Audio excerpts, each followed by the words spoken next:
১৫০ বছরের ঐতিহ্য কি ফিরতে চলেছে? কলকাতার ট্রাম নিয়ে বড় পরিকল্পনা।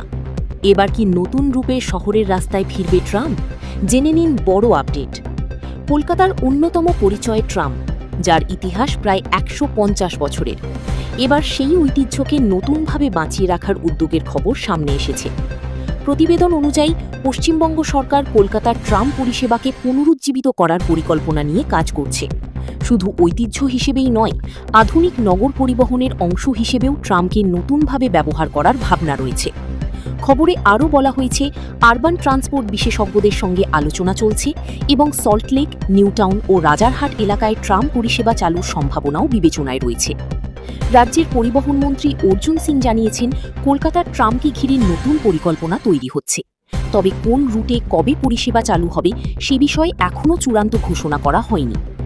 যদি এই পরিকল্পনা বাস্তবায়িত হয়, তাহলে ঐতিহ্য সংরক্ষণের পাশাপাশি পরিবেশবান্ধব গণপরিবহন ব্যবস্থায়ও নতুন দিশা খুলতে পারে।